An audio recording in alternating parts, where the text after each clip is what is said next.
حسبنا اللہ و نعم الوکیل، یہ دعا اگر آپ کو نہیں یاد ہے تو آپ لوگ ضرور یاد کر لیجئے، کیونکہ اس کے فائدے آپ کو حیران کر دیں گے۔ یہ جو دعا ہے نا، یہ حضرت ابراہیم علیہ السلام نے اس دعا کو پڑھا تھا۔ کب پڑھا تھا؟ جب حضرت ابراہیم علیہ السلام کو ان کی ہی قوم نے آگ میں ڈالنے کی کوشش کی اور بڑی خطرناک آگ کو جلایا گیا، جس میں ابراہیم علیہ السلام کا سگا چچا آزر بھی شامل تھا، اور ایک منجمک 360 رسیوں کے ذریعے سے منجمک کے ذریعے سے حضرت ابراہیم علیہ السلام کو آگ میں ڈالا گیا۔ تو اس وقت کیا ہوا کہ وہ ایسا نظارہ تھا کہ اس منظر کو دیکھ کر فرشتے بھی رو پڑے، فرشتوں میں کوہرام مچ گیا۔ وہ کہنے لگے کہ مولا ہم یہ کیا دیکھ رہے ہیں، تیرا نبی، تیرا پیارا خلیل آگ میں ڈالا جا رہا ہے، اور تو کیا چاہ رہا ہے، تو کیا کروا رہا ہے؟ تو اللہ تبارک و تعالیٰ نے فرشتوں سے کہا کہ اے فرشتوں، جاؤ میرے نبی خلیل کے پاس، میرے ابراہیم کے پاس، اور جا کر پوچھو کہ اگر یہ مدد چاہیں تو ان کی مدد کرو۔ تو ایک فرشتہ آیا ہوا کا، اور وہ کہنے لگا کہ ابراہیم علیہ السلام، یہ لوگ آپ کو آگ کے اندر ڈال لیں، اگر آپ ہمیں ایک اشارہ کر دیں تو ہم ہوا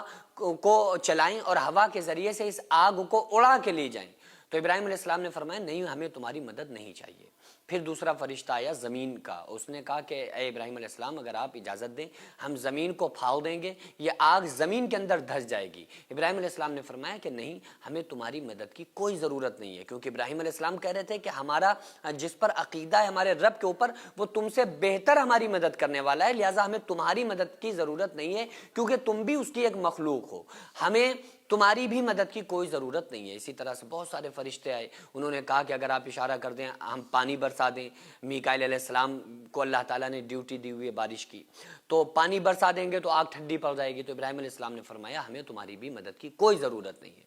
تو آخر میں جب ان لوگوں نے آگ کے اندر پھینک دیا، آگ کے اندر ڈال دیا، اور وہ لوگ یہ سمجھنے لگے کہ اب یہ جل کے راکھ ہو جائیں گے، اور وہ آگ اتنی خطرناک تھی کہ میلوں اوپر کوئی پرندہ اڑ کے جاتا تھا تو کباب بن جاتا تھا۔ اتنی خطرناک آگ دنیا میں آج تک نہیں لگی اور نہ لگ سکتی ہے۔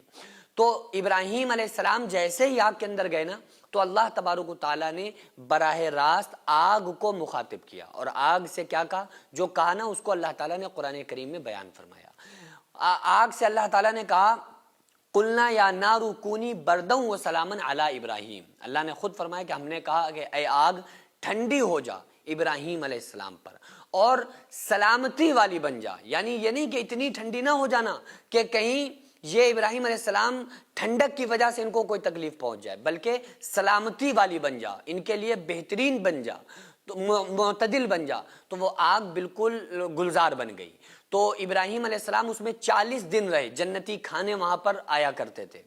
تو ابراہیم علیہ السلام سے بعد میں کسی نے پوچھا کہ حضرت آپ نے زندگی میں اچھے دن کبھی دیکھے، آپ کے سب سے اچھا ٹائم کون سا تھا، سب سے اچھا وقت آپ کا کون سا گزرا؟ تو ابراہیم علیہ السلام نے فرمایا کہ جو نمرود کی بھڑکائی ہوئی آگ میں ہمیں اچھا ٹائم اور اچھا وقت اور اچھا سکون جو ہمیں تھا، ایسا سکون ہمیں کبھی نہیں ملا، کیونکہ وہ آگ ہمارے لیے گلزار بن گئی تھی۔ لیکن جس وقت وہ سارے فرشتے مدد کے لیے آ رہے تھے، اس وقت حضرت ابراہیم علیہ السلام نے آگ میں بالکل جس ٹائم ڈالا جا رہا تھا اس ٹائم اسی دعا کو پڑھا تھا کہ حسبنا اللہ و نعم الوکیل، کہ ہمارے لیے اللہ کافی ہے اور اللہ بہترین کارساز ہے، ہمارا اللہ بہترین کام بنانے والا ہے۔ پوری دنیا مل کر اگر کسی کو نقصان پہنچانا چاہے تو نہیں پہنچا سکتی سوائے اس کے جتنا اللہ نے اس کے مقدر میں لکھا ہے، اور پوری دنیا مل کر کسی کو فائدہ پہنچانا چاہے تو نہیں پہنچا سکتی سوائے اس کے جتنا اس کے اللہ نے مقدر میں لکھا ہے۔ تو یہ آیت جو ہے اللہ تبارک و تعالیٰ نے قرآن میں بھی بیان کی ہے، حسبنا اللہ و نعم الوکیل،